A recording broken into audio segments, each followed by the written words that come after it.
Graça e paz, eu sou o pastor Jano Imamed e você está no CAB, Curso de Atualização Bíblica.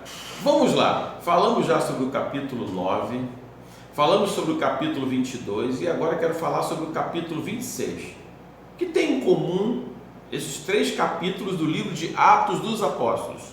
A história da conversão de Saulo. Lucas escreve lá a conversão de Saulo, no capítulo 9, no 22 e no 26, Paulo se defendendo.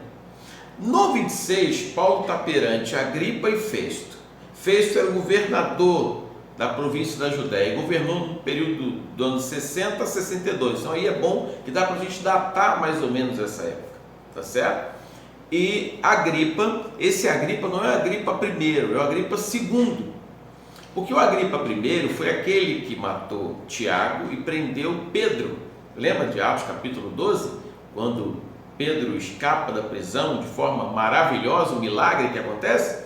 Então, ali o Agripa era o Agripa I. Ele morre depois. Flávio José também cita a sua morte. Não é citado só na Bíblia, mas Flávio José também fala da sua morte. E aí, aqui, perante Agripa II, quem era Agripa? Quem era Agripa II? Um rei da família Asmoniana. Você já ouviu falar da história de Macabeus? Não tem na nossa Bíblia esse texto, primeiro e segundo Macabeus, são dois livros do Antigo Testamento, porque esses livros estão na Septuaginta, ou na Bíblia em grego, e aí a tradução da Vulgata Latina usou a Bíblia em grego, por isso tem esses livros. Nós chamamos de livros apócrifos. Esses livros não estão na nossa Bíblia, mas a história eu já li, é muito legal, muito legal. E essa família, a família Macabeus, Martelo, essa família acaba reinando aquela região da Judéia e vão ficar passando de pai para filho. Claro, quando Roma domina, Roma toma todo o poder, mas Roma permite que tenha ainda rei. Então, um rei que reina mais ou menos. Aqui o rei Agripa II, então ele vai perante Agripa e Festo, que é um governador romano, da província romana. Tudo bem? Envolve toda a Judéia. Então Paulo está diante de alguém que conhece a história do Antigo Testamento, que é Agripa, e alguém que é romano, que não está nem aí para a questão religiosa. Está preocupado em ser justo ali, a ideia era essa, e ver o que tinha acontecido. Tanto que ele vai chegar à conclusão, até mesmo Agripa, de que Paulo é inocente. Mas como ele apelou para Roma, ele tem que ir para Roma. Mas você sabe, né? Deus tinha um plano, Paulo indo para Roma, e por isso ele vai acabar indo para Roma mesmo. Nos versículos, olha só como ele começa assim, ó: tenho-me por feliz, ó rei Agripa, pelo privilégio de hoje na tua presença poder produzir a minha defesa contra todas as acusações que tem e tal. Aí ele começa então como um discurso do advogado. Ele não colocou ninguém para defender ele, ele mesmo se defendeu. Você lembra que lá no Sinédrio os judeus colocam um advogado, alguém para falar contra Paulo. Aqui Paulo mesmo se defende, mesmo tendo alguém especial. Paulo tinha condição de se defender. O que eu queria destacar é que no versículo 4 e 5 Paulo reforça a questão de que ele é fariseu. Então, quer dizer, ele cresceu, ele estudou, ele diz que ele sabe o que é ser um judeu, e ele diz que está sendo julgado por pregar a esperança dos judeus sobre a questão do Messias. Então, Paulo destaca bem isso. O que eu quero colocar também é que ele declara que era um perseguidor ferrenho dos cristãos. Por que é bom falar isso? Para as pessoas entenderem como foi a mudança dele, a mudança de dentro para fora.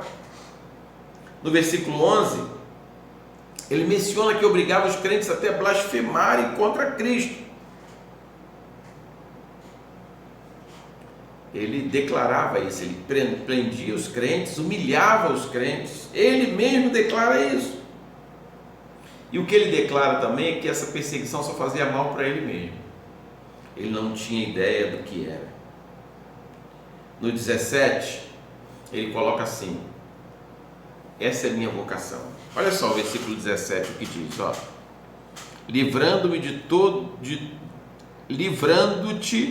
do povo e do gentio, para os quais eu te envio. Então, ele diz o seguinte, ele se declara o apóstolo dos gentios. Deus o chamou para os gentios. Deus diz a ele, te constitui ministro e testemunha entre os gentios. Talvez isso tenha causado mais problema com os judeus. Judeus até cristãos, porque não entendiam essa história de levar o Deus de Israel para outros povos. Nem parece que a Bíblia no Antigo Testamento não tem isso. Já começa já Gênesis 3,15, Gênesis 23,18, Gênesis 26,4, e assim vai outra série de livros, Samuel 7,12, em Salmos vários textos, Isaías vários e vários textos falam sobre Jeremias 23,5, 33,14, Ezequiel, Daniel. Então o Antigo Testamento é cheio de textos falando que Deus ia ser adorado por outros povos também, seria conhecido por outros povos.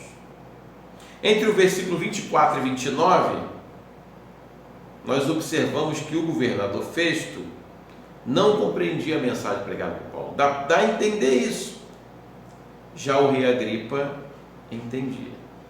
E no versículo 28, olha o que ele declara. Então Agripa se dirigiu a Paulo e disse: por pouco me persuades a me fazer cristão. Ele diz assim, pastor, ele está zombando ali de Paulo e tal. Não sei, pode ser. Mas Paulo faz uma pergunta a ele, né? Você acredita profeta? Ou seja, antes dele falar isso, Paulo já pergunta a ele, porque se ele diz assim, acredito, Paulo fala, então você tem que acreditar que Jesus é o Messias, porque está no Antigo Testamento. Se ele diz, não acredito, os judeus iam ficar ali em volta dele. Ele falou, tu não acredita, tu não é judeu?